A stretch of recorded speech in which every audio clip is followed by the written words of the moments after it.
फिर जाके बोला कि जो एक हाथी, जिस इंसान का एक हाथी, एक जानवर मेरे आगे सिर झुकाने के लिए तैयार नहीं है, तो वो महाराणा प्रताप क्या मेरे आगे सिर झुकाएगा? क्या वो कभी? इसलिए अकबर कभी भी लड़ने नहीं गया महाराणा प्रताप से, क्योंकि उसे पता था कि उसकी हाइट बहुत छोटी है और महाराणा प्रताप जो थे वो 7 फीट 5 इंच के हैं और उनकी तलवार अकबर को बीचों बीच काट देती। इसलिए वो उड़ा है हाथी ना लग के हाथी का बच्चा लगे, और हाथी अपने परिवार के बच्चों पे भी हमला नहीं करते, घोड़ों को तो छोड़ते। राजपुरोहित को कहा, पुरोहित जी, हाड़ी रानी से कहो कि हम उनकी कोई निशानी युद्ध में साथ ले जाना चाहते हैं। राजपुरोहित ने हाड़ी रानी को समाचार दिया। पति की मोहग्रस्त मानसिकता भांपकर उन्हें कर्तव्य पथ का बोध कराने हेतु हाड़ी रानी ने अनूठा निर्णय किया। रणबीर, तू मेरी सहेली है। ठाकुर साहब को मेरी अनमोल निशानी भेंट कर देना। और हाड़ी रानी ने अपना सिर काट दिया।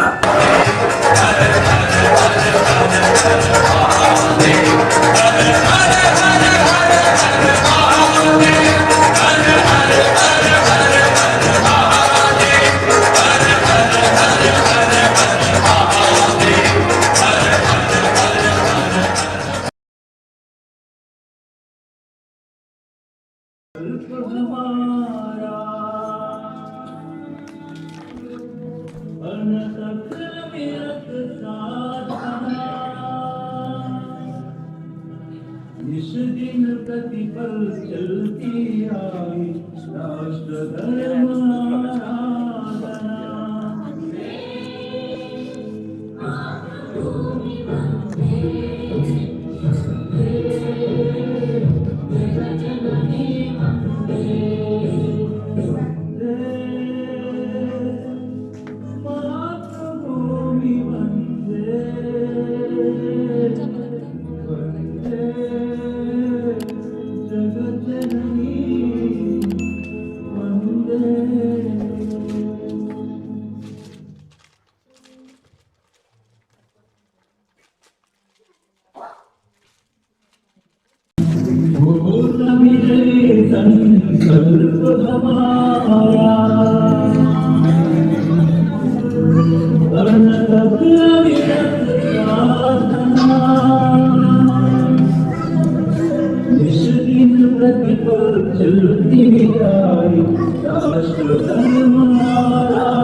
मातृभूमि वंदे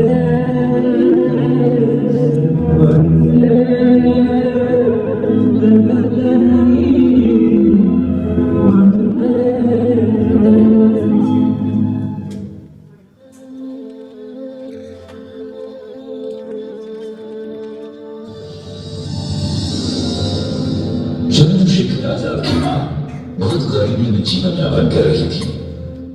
ये देखकर उनके साथियों ने क्रांतिकारियों के लिए एकत्रित धन से कुछ धन उनकी मां को भेज दिया। आजाद को जब ये मालूम हुआ तो उन्होंने साथियों से कहा, देश कार्य के लिए एकत्रित धन को मेरी मां के लिए भेजना अनुचित है। मेरी मां के कष्ट निवारण हेतु कोई अन्य व्यवस्था की जा सकती है। इस पैसे का पूरा उपयोग देश कार्य के लिए ही करना है। मां से बढ़कर भारत मां है, उसे दुखों से मुक्त करने के लिए ही अपना जीवन लगाना है। हमें केवल और केवल उसी की आराधना करनी है। मित्रों, देखा इन पुत्रों अपनी भारत मां की कैसी अद्भुत आराधना करता है। अनादिकाल से ही हम अपने देश की इसी भांति मां के रूप में पूजा करते आए हैं। यह साक्षात जगदम्बा है, यह धर्म भूमि है, कर्म भूमि है, पुण्य भूमि है, मातृभूमि है तथा यह हिंदू भूमि है। इसके लिए जीवन समर्पण करना ही जीवन की सार्थकता है। आओ हम इस जगत जननी के विराट रूप का दर्शन करें। अफगानिस्तान है जो कभी का अंधार था, ईरान आर्यन था और संपूर्ण पाकिस्तान हमारी प्राचीन सभ्यता संस्कृति का केंद्र रहा है। मोहनजोदड़ो, हड़प्पा, सिंधु घाटी सभ्यता तथा लिंगराज मंदिर हमारे प्रमुख केंद्र थे। तक्षशिला विश्वविद्यालय जो दुनिया को शिक्षा देने वाला प्रमुख केंद्र था। नानक का जन्म ननकाना में हुआ। मुल्तान में प्रहलाद की रक्षा हेतु नरसिंह प्रगटे। झूलेलाल, दाहर सिंह, गुरु अर्जुन देव, हकीकत राय की लीला भूमि है यहाँ। स्वामी रामदेव लाहौर में हुए करते। भगत सिंह, सुखदेव और राजगुरु को फांसी लाहौर में हुई, किंतु दाह संस्कार पंजाब के हुसैनवाला में हुआ। और यह अमृतसर है जिसकी चौथी गुरु अब्बास ने नींव रखी और पांचवी गुरु अर्जुन देव ने इसे बनवाया। श्रद्धानंद, रणजीत सिंह, हरि सिंह नलवा व भक्ता बैरागी और सिख गुरुओं की कर्मभूमि है ये पंजाब। हिमाच्छादित हिमालय हमारी साधना स्थली है। कैलाश मानसरोवर भगवान शिव का निवास स्थान है। चीन की गिद्ध दृष्टि में इसे नोच लिया है, हमें इसे फिर से प्राप्त करना है। भारत का मुकुट कश्मीर हमारा अविभाज्य अंग है। अमरनाथ, वैष्णो देवी, बद्रीनाथ, केदारनाथ, हरिद्वार, ऋषिकेश आदि पवित्र तीर्थ यह बनाए हैं। यह दुर्ग भूमि है। नेपाल का पशुपतिनाथ मंदिर हिंदुओं का आराध्य स्थल है। नेपाल हिंदू राष्ट्र है। बिहार में पाटलिपुत्र हमारी प्राचीन नगरी है। यहाँ की पावन भूमि में भगवान बुद्ध ने लीलाएं की है। बोध गया में उन्हें आत्मज्ञान की प्राप्ति हुई थी। तीर्थंकरों की पावन परंपरा का निर्वाह कर भगवान महावीर ने पावापुरी में अपनी लीला की। यहाँ अनेक जैन तीर्थ स्थित हैं। नालंदा हमारा प्राचीन विश्वविद्यालय था। बख्तियार खिलजी ने जब यहाँ के पुस्तकालय को जलाया तब 6 मास तक जलता रहा। कितना विशाल रहा होगा ये पुस्तकालय। उत्तर प्रदेश में गोरक्षपीठ एवं प्रयागराज हमारे प्रमुख तीन हैं। यहाँ रामानंद, रैदास, वाल्मीकि और तुलसी जैसे श्रेष्ठ संत पैदा हुए हैं। यहाँ हिंदुओं के आराध्य स्थल अयोध्या, मथुरा तथा काशी पर विदेशी मुगलों ने कब्जा कर मस्जिदें बना दी। इन मंदिरों की रक्षा के लिए अनेक युद्ध हुए। लाखों हिंदुओं ने बलिदान दिए। हमारे पुरुषार्थ से आज इनका अस्तित्व शेष है। इनके पूर्ण रूप में ये स्थान प्राप्त कर मंदिर का निर्माण होना बाकी है। लाखों हिंदुओं की बलिदान को स्मरण कर यह कहना ही होगा, सौगंध राम की खाते हैं हम मंदिर भव्य बनाएंगे।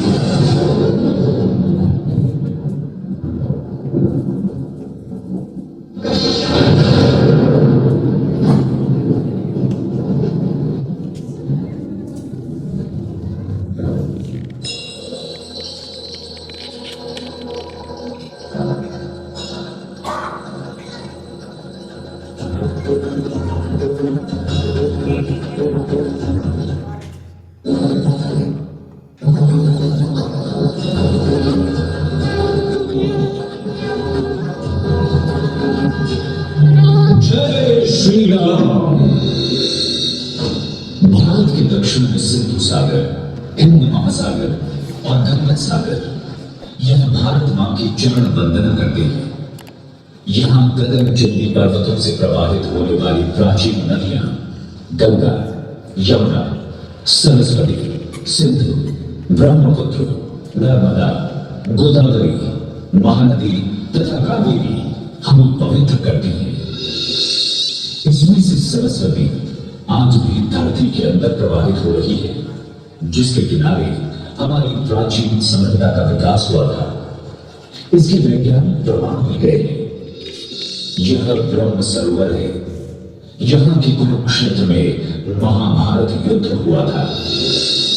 पूर्वांचल भी महाभारत कालीन संबंधों का हमें स्मरण कराता है। श्री कृष्ण की पत्नी रुक्मिणी अरुणाचल की थी। अरुणाचल में परशुराम कुंड हमारा प्राचीन तीर्थ है। भीमा को हिडिंबा था। हिडिंबा भीमा की पत्नी थी और गुवाहाटी स्थित कामाख्या देवी मंदिर प्राचीन शक्तिपीठ है। लाचक बड़फुकर ने 17वीं शताब्दी में मुगलों के दांत खट्टे किए थे। यहाँ शुक्र देव की भक्ति और रानी गायविंदलियों की कृष्ण भक्ति का स्मरण होता है। बंगाल का दक्षिणेश्वर काली मंदिर रामकृष्ण और विवेकानंद का स्मरण कराता है। श्याम प्रसाद मुखर्जी, चैतन्य महाप्रभु, ईश्वर चंद्र विद्यासागर और रविंद्रनाथ ठाकुर ने यही भारत मां की आराधना की थी। उड़ीसा का जगन्नाथ मंदिर सेवा समरसता का संदेश देता है। भुवनेश्वर, कटक, कोणार्क का सूर्य मंदिर व चिल्का झील यहाँ की प्रमुख स्थल है। कारगिल, गोपबंधु दास तथा सुभाष चंद्र बोस का जन्म उड़ीसा में हुआ था। आंध्र प्रदेश में तिरुपति मंदिर विष्णु तीर्थ है तथा श्रीशैलम शिव तीर्थ है। यहीं गोदावरी के तट पर निम्बार्काचार्य प्रकट हुए थे। रुद्रमांबा, सुरभि नायक और अनूरी सीताराम राजू यहीं पैदा हुए थे। यमुना की मानव विजेताओं में से कमलू, कौंडिल्य और तेजस्वी राजेंद्र चोल तथा रमण महर्षि, त्यागराज, नारायण, आलवार व कर्ण आदि संत इसी तमिल धरती पर पैदा हुए थे। मीनाक्षी मंदिर, श्रीरंगम मंदिर एवं गंगा समान कावेरी तमिलनाडु के पवित्र तीर्थ स्थान है। पौंडीचेरी श्रीमान व महर्षि अरविंद का आश्रम हमें अखंड भारत का स्मरण कराता है। भगवान राम का रामेश्वरम धाम हमारी आस्था का प्रमुख केंद्र है। यहीं पर राम ने लंका जाने हेतु राम सेतु पुल का निर्माण करवाया था। 17 लाख वर्ष पुराना यह सेतु हमारी प्राचीनता की गाथा कह रहा है। कन्याकुमारी में राष्ट्र संत विवेकानंद को भारत माता का साक्षात्कार हुआ था। यहीं पर संत तिरुवल्लुवर की विशाल प्रतिमा स्थित है। केरल के वर्कला में नारायण गुरु ने समरसता की गंगा बहाई थी। कारगिल में शंकराचार्य पैदा हुए थे, जिन्होंने देश विदार सन्यासियों के प्रशिक्षण हेतु 4 मठों का निर्माण किया था। 4 धाम व 4 मठों की यात्रा में देश को एकता के सूत्र में बांधा है। कर्नाटक के विजयनगर साम्राज्य की यशोगाथा कहती हम्पी नगरी आज बेल्लारी में विद्यमान है। यह संपूर्ण क्षेत्र राजा कृष्णदेवराय, सायणाचार्य, माधवाचार्य, बाहुबली, कनकदास, पुरंदरदास और मध्वाचार्य की तपोभूमि है। धर्मस्थल उडुपी व श्रृंगेरी यहाँ के तीर्थ हैं। कुतुबशाही, आदिलशाही व मुगल शाही से एक साथ मुकाबला कर हिंदू पद बादशाही की स्थापना करने वाले छत्रपति शिवाजी महाराज की राजधानी यह रायगढ़ दुर्ग है। यहाँ शिवाजी का राज्याभिषेक हुआ था तथा उनकी समाधि भी यहीं पर है। समर्थ गुरु रामदास, तुकाराम, ज्ञानेश्वर, नामदेव आदि संतों ने महाराष्ट्र में राष्ट्रीयता की अलख जगाई थी। नागदेव साहिब में गुरु गोविंद सिंह का बलिदान हुआ था। नासिक में कुंभ का मेला होता है।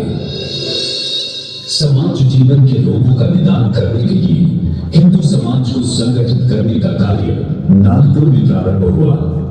यहाँ डॉक्टर हेडगेवार ने राष्ट्रीय स्वयंसेवक संघ की स्थापना कर यह कार्य प्रारंभ किया तथा डॉक्टर अंबेडकर ने बौद्ध मत स्वीकार कर हिंदू समाज की एकता को बचाया। ज्योतिबा फूले ने भी हमें सामाजिक समरसता का तथा लोकमान्य तिलक ने स्वराज्य का संदेश दिया था। अजंता एलोरा के कैलाश मंदिर का निर्माण लगातार अनेक प्रेमियों की दृढ़ निष्ठा और समर्पण के द्वारा हुआ है। मंदिर की रथ में आकृति पर रामायण व महाभारत की बेजोड़ मूर्तियां उत्कीर्ण है। विक्रमादित्य के उज्जैन में महाकाल मंदिर शिव तीर्थ स्थान है। झांसी की रानी लक्ष्मीबाई, रानी दुर्गावती, अहिल्याबाई होलकर और वीर छत्रसाल यशोधर्मा ने मध्य भारत में अपने जीवन की तेजस्विता दिखाकर देश की सेवा की थी। यह सोमनाथ का मंदिर मृत्युंजय हिंदू राष्ट्र का प्रतीक है। द्वारका कृष्ण धाम है। संतों की पुण्य स्थली गुजरात में सुदामा, नरसिंह भगत, सरदार पटेल, ठक्कर बाबा आदि महापुरुष पैदा हुए हैं तथा महात्मा गांधी और आर्य समाज की स्थापना करने वाले दयानंद सरस्वती भी यही जन्मे थे। विदेशी आक्रांताओं के आक्रमण का सफल प्रतिकार करने वाले राजपुतानी का मुकुट यह विजय स्तंभ विजय की कथा सुनाता है। इसे भक्ति व शक्ति की धरती भी कहते हैं। यहाँ पुष्कर राज तीर्थ है। मीराबाई, बाबा रामदेव, गोगा जी, तेजाजी आदि लोक देवता तथा महाराणा प्रताप, महाराजा सूरजमल, दुर्गादास राठौड़, पृथ्वीराज चौहान के समान वीर योद्धा इसी धरती पर पैदा हुए। भारतवर्ष के चप्पे चप्पे पर तीर्थ स्थल है, पवित्र नगरियां हैं एवं महापुरुषों की लीला स्थलियां हैं। इसी कारण यह हमारे लिए पुण्य भूमि है। यहाँ जन्म लेने के लिए दूर का ही तरसते हैं। यह अवतारों की भी लीला स्थली है। हमने इसकी रक्षा हेतु अपने जीवन को इसे समर्पित किया है। यह देखो, यह सेल्युलर जेल इसकी पुष्टि करता है। अंग्रेजों ने क्रांतिकारियों के देशभक्ति के जज्बे को समाप्त करने के लिए 1907 में इसका निर्माण किया था, किंतु इस राष्ट्रीय तीर्थ ने उनकी देशभक्ति को कम करने की बजाय उनमें ज्वार पैदा कर दिया। क्रांतिकारियों ने हंसते हंसते फांसी की फंदे चूम लिए। आजीवन काले पानी की सजा स्वीकार कर अपनी जवानी के सुनहरे सपने भारत न्यौछावर और इसके परिणाम स्वरूप अंग्रेजों को देश छोड़कर जाना पड़ा। सावरकर के शब्दों में हम इस भाव का स्मरण करें और अपने राष्ट्रीय कर्तव्य का निर्धारण करें।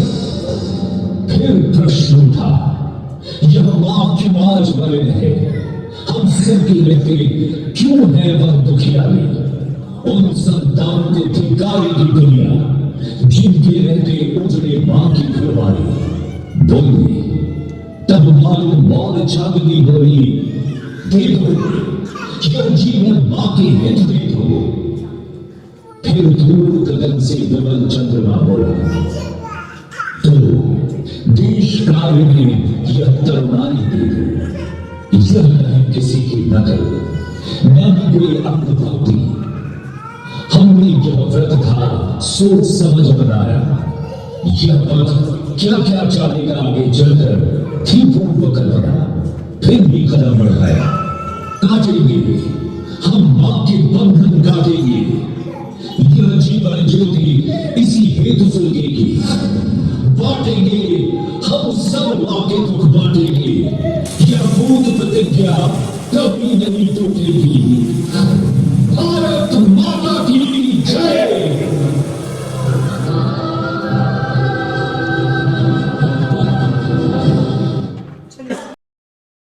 Okay friends, thanks for watching my video. If you like my video, then please like, share and subscribe my channel.